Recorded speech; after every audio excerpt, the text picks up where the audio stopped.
There's still the elections. We'll meet them on the streets. We're not scared. Meet We're them not on the promoting. streets But do what? Do what?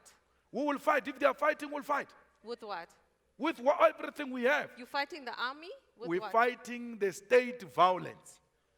The state violence will be met with violence. That's what the ANC did. The ANC was the most peaceful organization until the 60s, when they could no longer tolerate violence, which was meted at them by the apartheid regime. They applied the same strategy. We will apply the same strategy they used against apartheid. Are you not putting your supporters' lives at risk by saying that? No, I'm putting my life at risk. There's no supporter who will go. I will go myself. I've always led from the front. There's no way where EFF supporters have been and I've not been there. I believe in this. I will do it myself. But I was at an event in Alexandra where an EFF supporter was shot by someone out of the Madala hostel in the leg. There were no EFF leadership there at the time. So my question is, it's true. My question is, this can get real. How are we going to protect people? Firstly, it's not Alexander, it's Tembisa. Let's get the facts right. No, Alexander. Which incident are you referring to? Out of the Madala hostel, an EFF supporter was shot. This was a year and a half ago. No, man, I was there. The event. You were there after. Yeah, no. I will not know what time are they going to shoot. let's clarify it. Because I don't plan the shooting with them. Okay, fair enough. Now, I would like to plan EFF member who was shot in Alexander, it is because they were waiting for me. And even when a member was I went there, I did not make a U-turn. And to put such a question to suggest that we are not there is actually disingenuous. Because the event you are referring to, I was there. And I led from the front. So I don't hesitate to lead from the front. There is no Zuma and the ANC talk about barrels of guns and all those things. But you because use the they term, want not them. No, yes. I said that. Yes, I said, and I will repeat it anyway. If you use violence against us, we are prepared to take up arms in defense of our revolution. Where would you get the arms from? The arms are everywhere. Arms can be found anywhere. If there is a political Not here will, today. we will find it. No, even here, there is arms here. Okay. You may not be aware. Let someone react in a very bad way. It's going to be taught a lesson. Okay. Very quick. Yeah, I'll So behave myself. don't be misled. All we are saying is that let's fight a peaceful fight. And we are doing that. We went to Mpumalanga to vote, to campaign. Our members were shot. We went to KZN to campaign. Our members were shot. And I said to the members, don't respond. Because this is a provocation. The enemy is shaking. The enemy is actually accepting unwittingly that this is an unstoppable train of economic freedom. So we must not take up arms to self-destruct. We must not self-destruct because the enemy is going to set us up to self-destruct. So this thing is coming out very nicely, it's gelling nicely. And we're going to take over this government, you won't believe it. And there will not be a single drop of blood. There will never be, not under my instruction. Not under my, but if we're fought, there will be levels where our members will say to the leadership, we've tolerated this for far too long now. Okay, so a lot of your campaign, or in fact, the EFF's program from 2014 is that you are maximizing on the levels of anger and discontent in society, whereas the DA does the same thing. It highlights the ANC's problems, the ANC's weaknesses, the ANC's failings. They don't draw as much support from discontented communities as you do, which leads me to believe that a lot of your support is built on that anger and discontent. So once you are, for example, if you do win a number of seats in councils, you can't continue to run a municipality based on anger and discontent. What is then happens? I just want you to show me anger and discontent in the manifesto of the EFF. Because we are not running this on anger and discontent. We are running this on an alternative left perspective. because there is a vacuum in terms of left politics. And we identified that vacuum because nature does not allow a vacuum. We occupied that space. We came in because the Communist Party is a spaza shop. It's dead. We came in because there is no alternative on the left. And that's how we zoom in. So we don't exist on the basis of anger and discontent. And that's why when we run SRCs in the University of Limpopo and everywhere else, we deliver to every commitment. There is no anger and discontent. We said to the University of Limpopo, we are going to give every student free meal, especially the poor of the poorest. And then there was noise. Where are you going to get the money? This is rhetoric. And then we went into the SRC. We took the money of Freshers' Ball and entertainment and alcohol, redirected it to giving poor students free meal every day. We are doing it every day. So where is anger and discontent? There is no anger and discontent. It's a left politics that takes care of the poor masses of our people. I'm glad we sort of touched on money because one of the big questions, I guess, out of the manifesto was how are these municipalities, which again are cradle-to-grave institutions, how are they going to afford to pay for all of these different services? We understand that the conditional grant system in this country is a nightmare, but you're sort of hamstrung, at least until 2019, by the laws of the land. You mentioned that you will look for money from international aid organizations. You mentioned that you will look for money from the private sector. To my reading, your manifesto actually squeezes the private sector out of your municipalities. So my question is, who's going to pay for all this cool stuff? Look, I've always complained that the private sector is not playing a significant role. And when we squeeze it is to say to them, you too have a responsibility to contribute to the development of this country and not to just come and milk this country and leave it dry. So we're not pushing anyone out. We're saying to them, you ought to play a constructive and developmental role in this country. That's point number one. Point number two, I don't understand why a municipality gets a land. They've got a land of their own. They sell that land to Pick and Pay to come and build a mall, right? And then that's once-off transaction, they are out. In an EFF-owned municipality, there's no Pick and Pay which is going to buy land from us. We're going to say to Pick and Pay, what a wonderful proposal of a mall. We're going to take 40% because we're coming with the land, and you'll take 60%. Let's work together. And then we benefit from that transaction permanently and not once off. That's what we need to do. So when I say politicians must stop sitting on their minds, they ought to start thinking, how do we generate income without squeezing the poor so that we finance our social program, which is empowering the poor masses of our people. There are a lot of opportunities that municipalities can create. They are just lazy to think. One of those, I gave you example of the land. The second thing, I come from Sishiu in the township outside Polokwane. All wards in Polokwane, they've got a park, that entertainment place there. They call it a park. You know, it's the things of white people. I don't know if we really need those things. Park. And then we do a park, and then we hire people to go and look after that park, right? And no one goes to that park from our communities. Our kids still play on the street. They don't play at the park. Why? It tells you that you developed something which is not in line with the priorities of this community. So we don't want a park. That money of the park, please build a clinic which will operate 24 hours. And then take that money you are paying those workers who are cleaning the park, which is not being used, to pay the workers of this clinic, which is going to work 24 hours. You are asking me, where are you going to get the money? Here is the money. The priorities are messed up. We're going to reprioritize and prioritize the needs of our people. Where are you going to get the money for Alexander? Hey, Santen, no more bicycle lanes. We are taking the bicycle lanes. We are going to now give the people of Alexander the water. The money is there. Why would white people fight? I want the white people of Santen to fight and say, this government is taking from us. That anger is going to draw them into meetings. And then I will go and address them. And I will conscientize these white people of South Africa that we all have a responsibility to empower each other. We need you to contribute.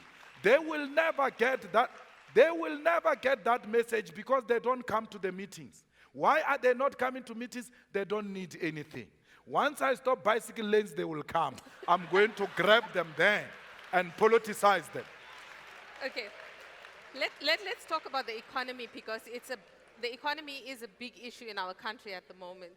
What can you do as the leader of the economic freedom fighters to lend to economic and political stability in our country? What do you think we need to do that we're not doing? We need political leadership with political will. The leadership must have integrity. The leadership must be selfless. And once you've got respectable leadership, that's the first step in the right direction. Then you ought to now make sure that the right resources are invested in the sectors that make this economy to be what it is. We have not maximized ourselves with regard to the minerals of this country. We know that commodity prices may have problems from time to time. It's not only in South Africa, it happens globally. But when it is a good turn and commodity prices are paying very well, we still don't get to benefit anything because we are not involved as a state from ownership and control perspective. So we want the state which will be involved in the minerals. We want the state that will not only own, but will also control so that you know how many diamonds are produced and how much is due to us. We're not closing completely out the private sector. We are actually calling in a nice English way for partnership. But I'm not an Englishman, I'm a politician. So that's why I talk nationalization. So nationalization actually means greater state control and ownership. But it doesn't mean a complete ban of private participation. So we need government to be involved. The British must stop telling us that, no, capital will leave South Africa if the state gets involved in business. It's not true. After the world wars, the state took ownership of the economy of Britain, rebuilt it to be what it is today. When there was a crisis in the US, the state came in, rescued those banks, which is a clear indication these people can't rescue themselves. The state will always have to be there for them. And we're saying to them, we want to now walk with you so that you don't drown. There is no best partner you can get than a state as your partner. Stop being crybabies. Accept that the state is here to work with you to rebuild this economy, and the state, through the profits made out of such huge transactions, will reinvest that money in the social program to make South Africa a better place. Venezuela, I heard this priest talking about Venezuela.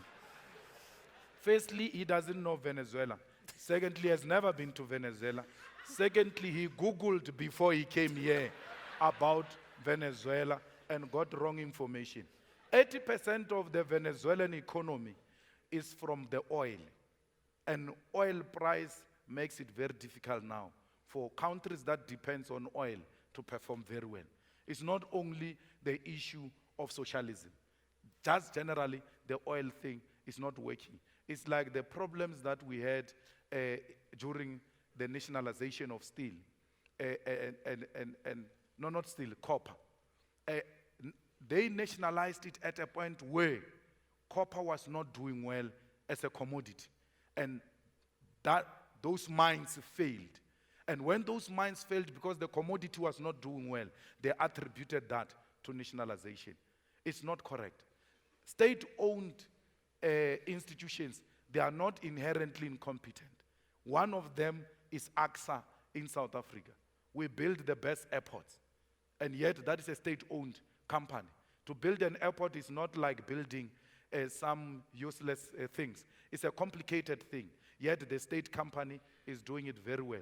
Dinel used to do very well before this one, Makanda Kanda, the headman, came in and destroyed it with the Guptas. Transnet used to do very well before Zuma cronies destroyed it. It's not about the state inherently being incompetent. It's corruption that undermines the good efforts of the state because they deploy their cronies, they deploy their cadres who know nothing about Transnet. I mean, you just take Julius Malema now to go and run Transnet because he can sing very well in political meetings. That's a recipe for disaster. So let's go for a man and a woman who's got the necessary capacity to run those institutions. Look at what Zuma's girlfriend is doing to SAA. Now, it has moved from cadres, it has moved from cronies to concubines.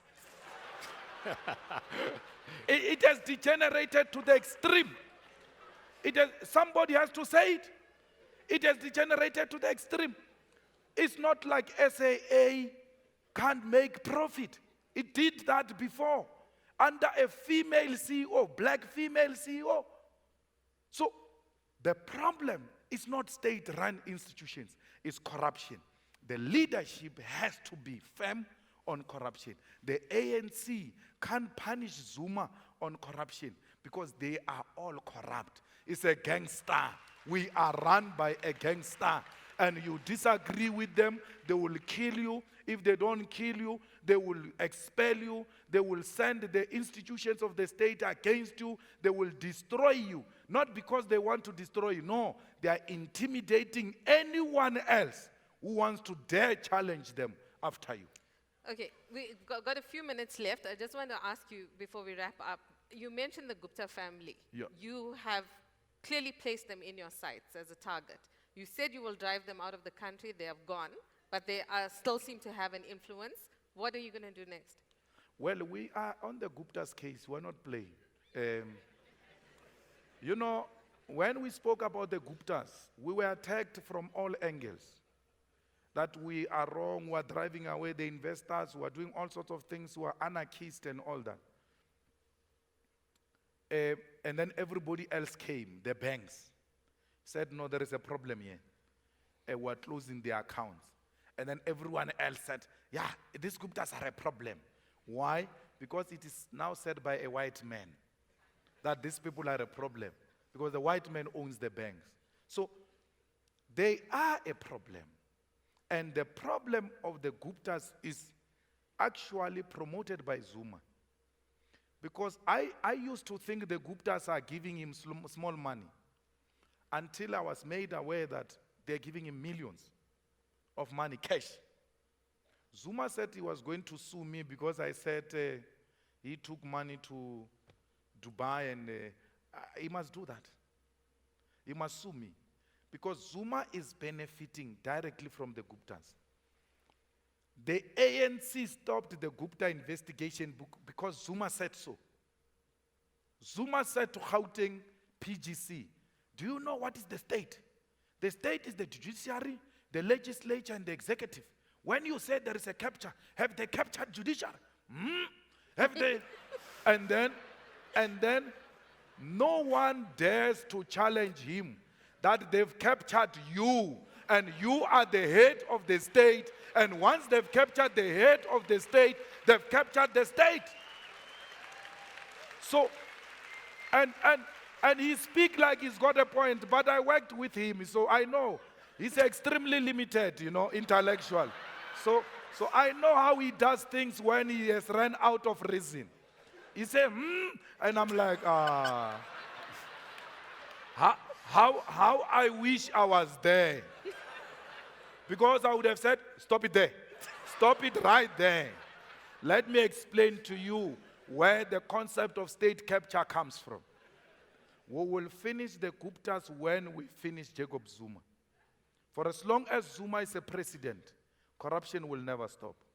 For as long as Zuma is the president, the Guptas will continue to capture the state. But I can tell you here now, Zuma is extremely powerful, at least in the ANC.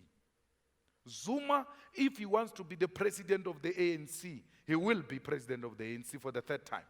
And no one will stop him. Because they are all scared of him. He has built this power. Let me tell you, Ranjeni will know that when you go before the ANC conference, a year before, there are new songs. I want to give a simple example. The new songs about the incoming president. That's preparation of succession. There is no single song today about the possible president because that debate is suppressed. Zuma suppressed the Gupta debate. Zuma suppressed the succession debate. He's still weighing his option. Why is Zuma so in love with the presidency? It's not because he's got something to offer to South Africa. He's scared to go to prison.